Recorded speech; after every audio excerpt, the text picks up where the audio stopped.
My name's Alex. I'm 27, and if there's one thing you need to know about me, it's that I'm a quiet person. Not shy, not weak, just quiet. I learned early on that in my family, speaking up only made you a bigger target. You see, my family has always been difficult. Not the kind of we have fun, we yell but we love each other kind of difficult. No, mine was the kind where love felt like a tightrope you had to walk perfectly, or you'd get shoved off without warning. It all really came to a head one night at a family dinner. It was supposed to be a celebration. Dad had paid off the last of the mortgage, and my younger sister, Amanda, had gotten a promotion at her new job. I showed up out of habit, not expectation. I knew better than to think it would actually feel like a celebration for me. Dinner started off stiff, the way it always did. Amanda and my parents were trading compliments, inside jokes, laughter that didn't quite reach their eyes. Meanwhile, every time I spoke, it was like throwing a stone into a well, just a cold, echoing silence in response. It wasn't new. I had paid my own way through college, started my own small business, and kept my distance financially and emotionally after years of being used as the family's personal safety net. None of that seemed to matter. In their eyes, I was still the problem child, the ungrateful one. Halfway through dinner, while Amanda was gushing about some bonus she got, my mom rolled her eyes dramatically and muttered, loud enough for the entire table to hear, "Honestly, you're the family's biggest regret." I didn't flinch. I didn't argue. I didn't even blink. I just put down my fork carefully, folded my napkin, stood up, and walked out without a word. I could feel the heat of their stares, hear the stunned silence ripple around the room, but I didn't look back. I drove home that night gripping the steering wheel so tightly my knuckles turned white. I wasn't angry, not exactly. It was something colder, deeper, a quiet finality sinking into my bones. Over the next few weeks, I stayed low. No family group chats, no phone calls, no birthday wishes to Amanda when her birthday rolled around. I wasn't punishing them. I was just done. Really, truly done. And because I was done, I stopped doing the things I used to do for them without thinking. The electricity bill that I used to quietly pay because Dad had been out of work last year, I canceled my automatic payments. The truck payments I had been secretly covering because they were about to lose their only means of transportation, gone. The little financial safety nets I had woven for them, stitch by stitch, over the years, they all unraveled the moment I stepped away. I didn't really expect them to notice right away. They were so used to things magically working out, assuming it was just luck, or that the universe would always hand them a cushion. I figured it would take a while before they felt the effects. It didn't. About a month after that dinner, my phone exploded with a call from Amanda. I stared at her name flashing across my screen for a long moment before I picked up, curious more than anything. The first thing I heard was screaming. "Alex, why did they tow Dad's truck? Why is the electricity shut off?" Mom's freaking out. Dad's threatening to sue the power company. And I swear if you had anything to do with this. I cut her off, my voice calm. "I didn't do anything to you. I just stopped doing things for you." There was a stunned pause, like she genuinely couldn't comprehend what that meant. Then the yelling started again, accusations flying at rapid-fire speed. I didn't respond. I just ended the call, typed out a short, cutting text, "Regrets don't keep the lights on," and turned off my phone.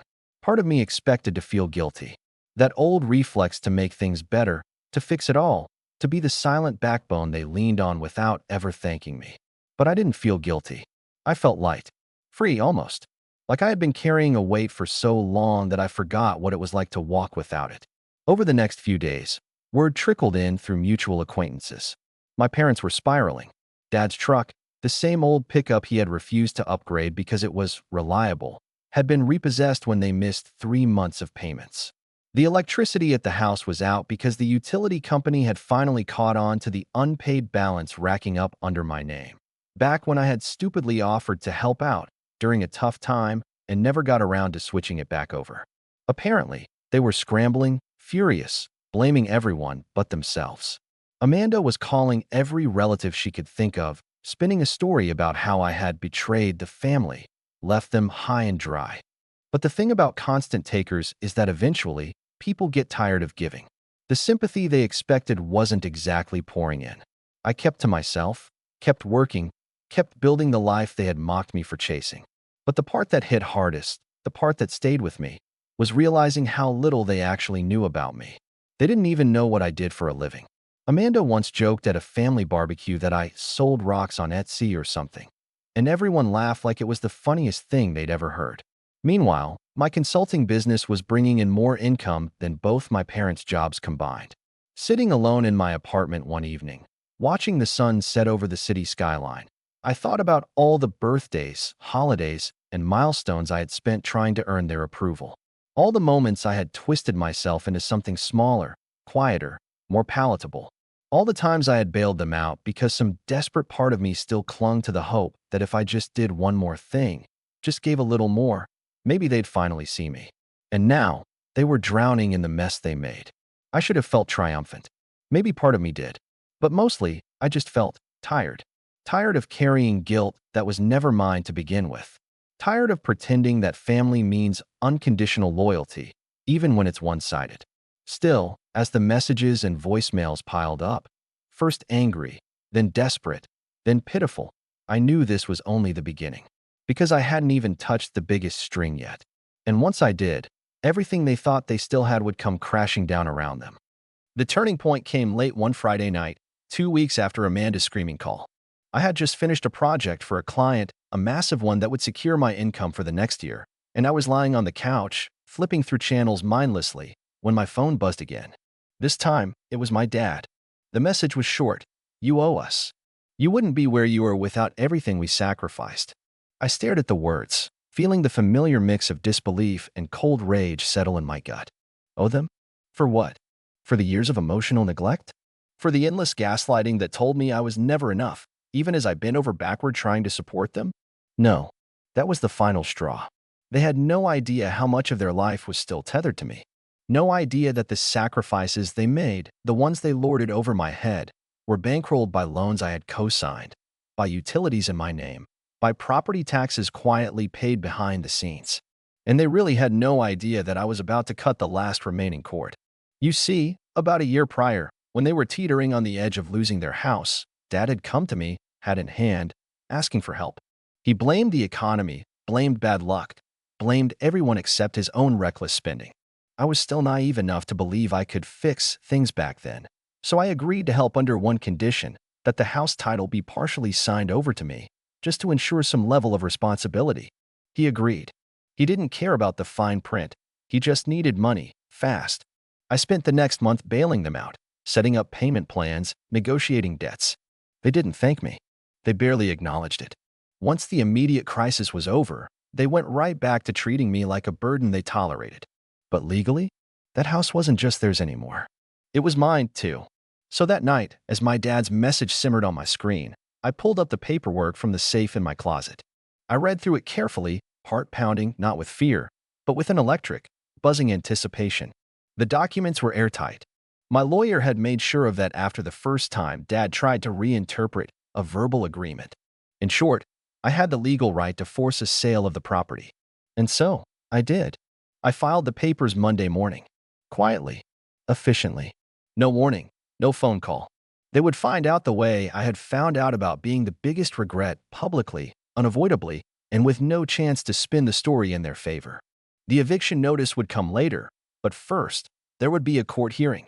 They'd get a letter in the mail explaining everything, that due to failure to uphold financial obligations, I was exercising my right to liquidate the property and recover my investment.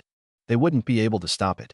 Not unless they somehow came up with the tens of thousands of dollars they owed, and given that they couldn't even keep the lights on, I wasn't exactly worried. I didn't go to the hearing. I didn't need to.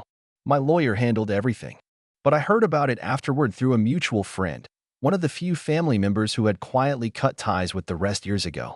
Apparently, Mom showed up furious, flailing and crying about how family doesn't sue family. Dad tried to swagger his way through it at first, blustering about understandings and loyalty. But when the judge pointed out the signed contracts with his signature on every page, he deflated like a sad balloon. Amanda wasn't even there. She had moved in with her boyfriend across town and hadn't looked back since the electricity got shut off. Typical. The house was ordered to be sold within 90 days. If they didn't vacate willingly, they would be forcibly removed. And given the state of their finances, there was zero chance they could buy me out or refinance. For the first time in my life, I didn't feel like the kid begging for a seat at the table. I was the one flipping the table over entirely. I kept my distance in the days that followed, but the messages didn't stop. My mom sent email after email, swinging between venom and begging. Dad tried to call a few times, leaving long-winded voicemails where he tried to guilt-trip me about everything they did and how they raised me. Amanda? She sent a single text. You're disgusting. I hope you're happy. I didn't reply. What was there to say? They were reaping what they had sown.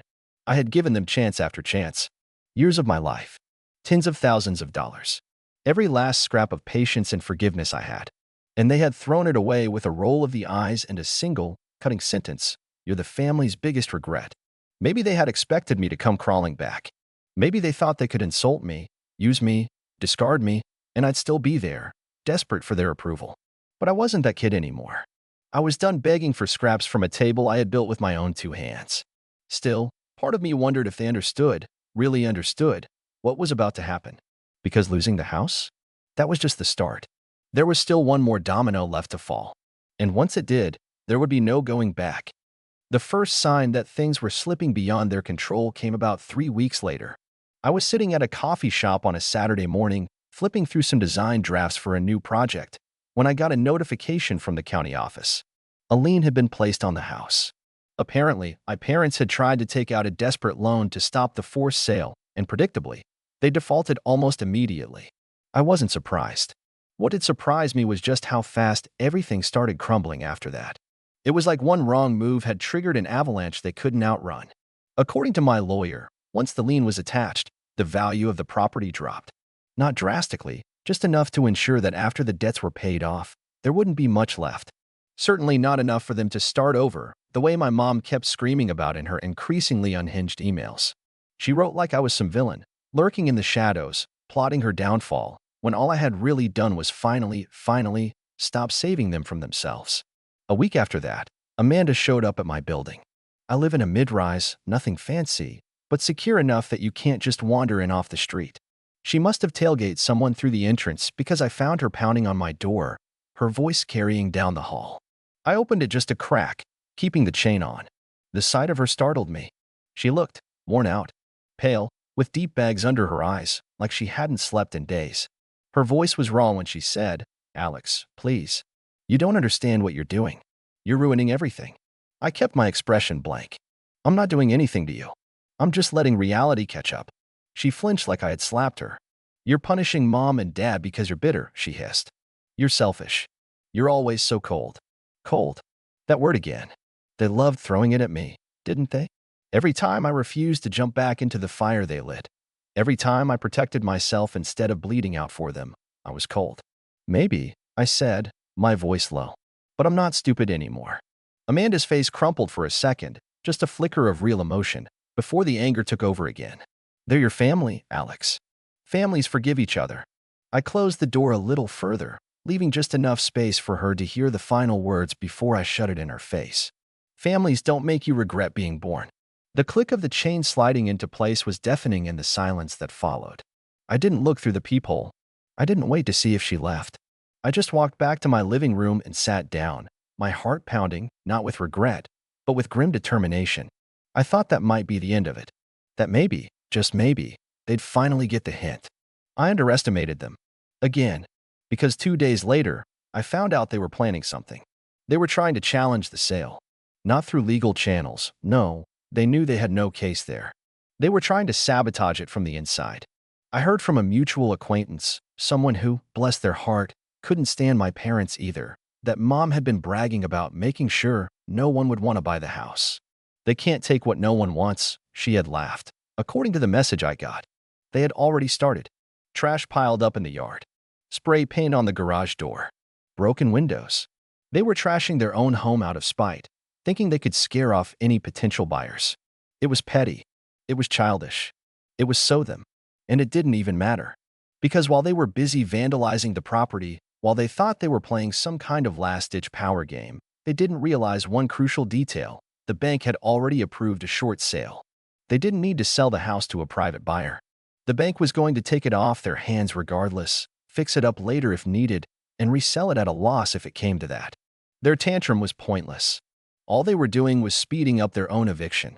When I got the confirmation email, I leaned back in my chair and stared at the ceiling, letting it all sink in. It was happening. There was no stopping it now. Still, even as I sat there feeling the weight of everything crashing down around them, there was one more thing gnawing at the edges of my mind. Something I hadn't even touched yet. Something that would hit them harder than losing the house, harder than losing their car, their credit, their security. They thought they were fighting for survival. They had no idea the real fight hadn't even started yet. Because tucked away in a file folder in my desk drawer was one final card. A document Dad had signed 5 years ago when he was desperate for a loan to save his failing construction business. A document that named me as a lien holder not just on the house, but on the business itself. And once I filed the paperwork attached to that lien, let's just say they wouldn't just be losing their home. They'd be losing everything. I sat at my desk that night, the city lights twinkling outside my window, the file folder open in front of me. My hands hovered over the paperwork, not because I was unsure, but because I was finally allowing myself to feel the weight of what I was about to do. It would be the final blow. No more safety nets. No more second chances. Dad's construction business, Warren Family Builders, had been struggling for years. He blamed the economy, cheap labor, bad luck, anything he could think of. What he didn't mention, what he never could admit, was that he was bad at running it. He didn't pay taxes on time. He burned bridges with suppliers. He took jobs he wasn't qualified for because his pride wouldn't let him say no. 5 years ago, he had come to me in a panic, begging for help. He said he just needed a small investment, enough to keep things afloat until the next big job came through. I had my doubts even then, but against my better judgment, and out of some desperate, aching hope that maybe this time would be different, I agreed. The contract was simple. I would loan him the money, and in exchange, I would hold a lien against the company. If he defaulted, if he failed to pay me back, I would have the legal right to claim the business assets, equipment, tools, vehicles, even the name if I wanted it. Of course, Dad never paid me back. He never even tried. And deep down, I think I always knew this moment would come. So I sat there, pen in hand, heart steady, and signed the paperwork. The next morning, I filed everything through my lawyer. It didn't take long after that. Within 2 weeks, Dad got the notice. The business was being seized.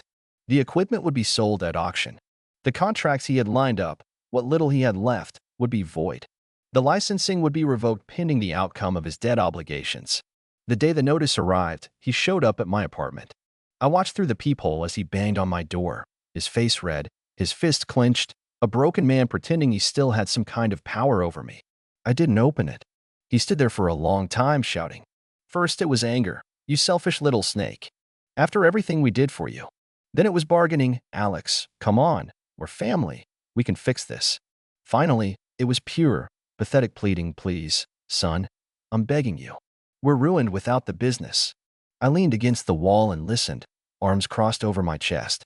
There was a time when that would have shattered me. A time when I would have rushed to open the door, to apologize, to offer money I couldn't afford to lose just to keep the peace. But not anymore. I had given them everything I could. Time, money, love, loyalty. All they had ever given me in return was regret. After about 20 minutes, he left. I watched from my window as he trudged back to his rusted-out sedan, the one Amanda had bought him after the truck was repossessed, and drove away, the taillight dangling like a loose tooth. It should have felt triumphant. Some grand, victorious moment. Instead, it just felt quiet. Not empty. Not hollow. Just peaceful. The house sold a month later. They were forced to move out, with nothing to their names but a few battered pieces of furniture and a mountain of debt they had no way to pay. Mom tried to stay with Amanda, but that didn't last long. Amanda's boyfriend kicked them out after 2 weeks of listening to my mom whine and blame everyone else for their downfall. From what I heard, they bounced around cheap motels for a while. Dad tried to pick up odd jobs, but his reputation in the community was trashed.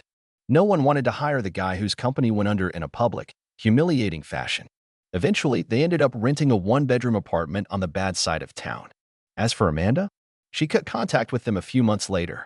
She sent me a long email, part apology, part bitter resentment, telling me she couldn't deal with them anymore.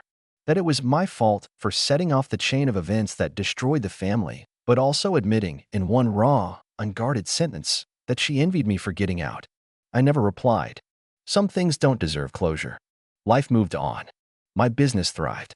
I bought a small condo downtown, nothing extravagant, but mine. I made new friends, people who valued me for who I was, not for what I could give them. For the first time in my life, I celebrated my birthday without holding my breath, waiting for the punchline. Some nights, when the city hums low and the streets outside are dark and quiet, I think about them. About the way Mom used to ruffle my hair when I was a kid, before the weight of her disappointment settled into every glance. About the way Dad used to laugh before life hardened him into someone bitter and petty.